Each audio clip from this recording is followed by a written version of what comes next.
What's up guys, this is going to be my unboxing of the Asus Zephyrus G14.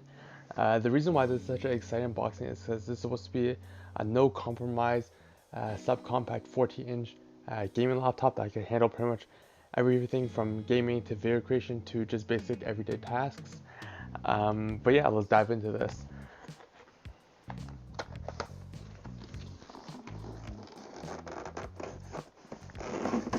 Sounds pretty cool. Oh shoot. Fuck. Sounds pretty cool. Rather the box kind of just lifts the laptop up a bit, but so mine comes with an AMD Ryzen 4900HS. So I think that's a octa-core 16-thread CPU or APU as AMD calls it, and based on benchmarks I've seen, it's supposed to be a lot faster than even like the highest end i9 laptop CPUs out there. So we'll see if that's true later on, but for now, just want to get this thing open.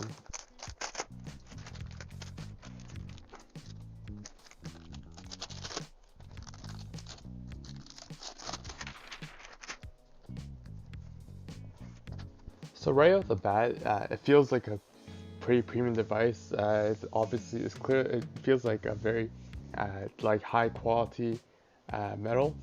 And here's the little dots for the ANIME like display thing.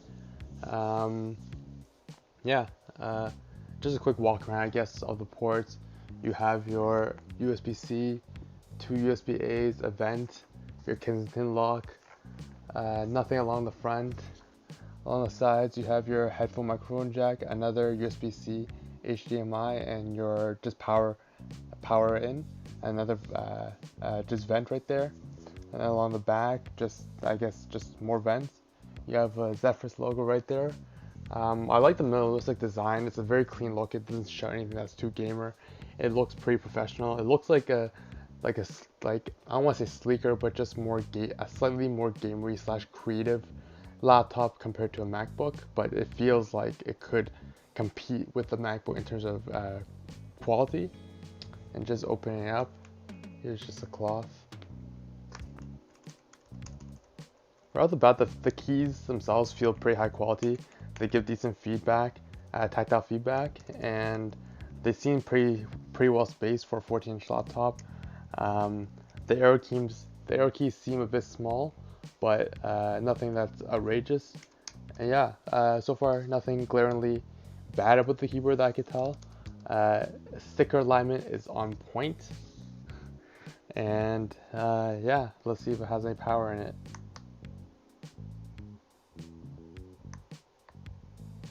So it seems like it doesn't have any power, but just first, just gonna give you a quick turn around, see if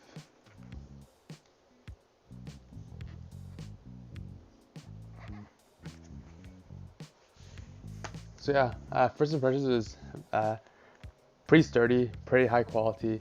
I like the size because it's 40 inches, kind of supposed to be the, I guess, portable / compact size, where it still offers a decent amount of real estate, but it's more portable than a traditional 15-inch laptop. And yeah, let's look at the rest of the box. So this is the rest of the box. Here we have the AC power brick. It seems like a decent sized, not too big, not too small, just medium sized power brick. It's 180 watts. That goes along with the 76 watt-hour battery of the laptop.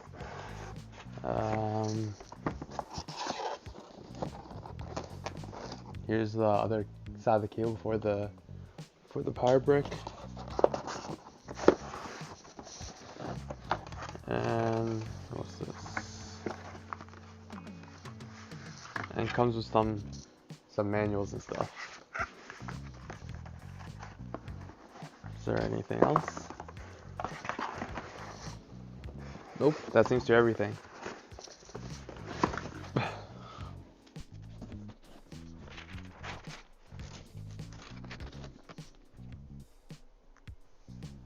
so with all that out of the way, I think I'm gonna charge this guy up and see if it boots up, and then I will give you guys a first impression after it boots up and see if I get this backlight working, and then that would probably conclude the unboxing. So yeah, see you guys in, I don't know, I guess 2 seconds of video cut after I boot this guy up.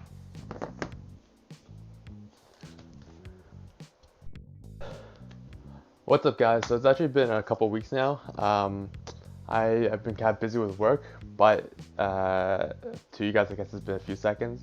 This is what the anime dot display, whatever the display is called. So you can put your own GIFs and whatnot into it. As you can tell, if you find like proper GIFs, it looks pretty good. If you don't, then it looks pretty shit, to be honest.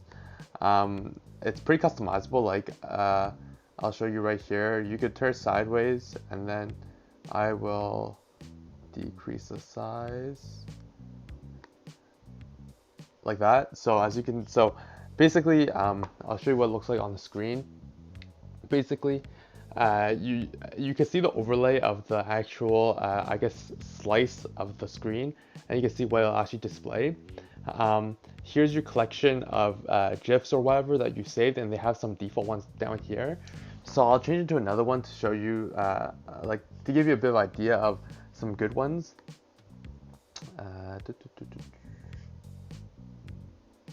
So this is one that I like. I think it works pretty well because it's pretty funny. But yeah, so it's pretty customizable. I like it a decent amount. What I find works best is if you find, I guess, low resolution GIFs, because if you treat each one of these each one of the LEDs like a pixel, then that's basically how you treat it. Because if the image is too high res, you're basically downscaling the image to work on here, and it won't look nice. Just trust me on that. I don't have any on hand that have an example like that, but the default ones obviously work the best. I'll give you an example in their default one that they have. Here's what the default ones they have. Obviously it looks pretty good because they configured it, and they probably like did a lot of things to it to make sure that looks good on this display. But yeah, it's pretty configurable. It's pretty cool and nice, I guess. If you want to flex your laptop a bit, or if you're just like in a library, you just feel like, I don't know, you just feel like showing off your laptop. I think it's pretty cool. So that's the, as they call it, the anime matrix display, I guess. Some people think it's gimmick. Some people love it. I'm a pretty big fan of it. I think it's pretty cool. Obviously, you could turn it off wherever you like if you want to save on battery. Because from what I've measured, it drains. Depending on, obviously, it depends on how many LEDs you're using for your display. But it could drain a decent amount of battery if you use a GIF that uses a lot of the LEDs. Surprisingly, I've gone anywhere from, when it's idling, it might be consuming 9,000 milliwatts or 9 watts, and then it might jump up to like 13 watts if you turn on the display. So that's a decent chunk right there. That's around like 30-40%, I would say. But yeah, so that's the first, I guess, overview unboxing of this laptop. If you wanted to go more in depth, let me know. I do not mind doing that. I think my final impressions of the laptop is pretty cool. I like it. It's probably one of the most powerful compact notebooks you could find on the market. And obviously this thing is pretty cool, and it's also not ridiculously expensive. In Canada, I bought it for $2,000 Canadian. It's regularly $2,500. This is the 4900HS configuration with the RTX2060 Max Q. There's the cheaper configurations that has the Ryzen 4800HS.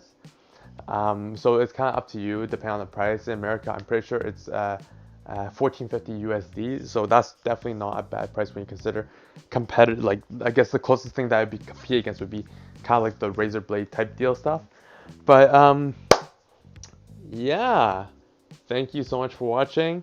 Let me know if you would like me to go more in depth about on like a review on this unit. I know it's kind of late now, so I feel like there's a lot of videos out there. But yeah, thank you so much for watching. I really appreciate your time, and give me a thumbs up if you feel inclined to, or a thumbs down if you really hate me for some reason. And see you next time. Peace.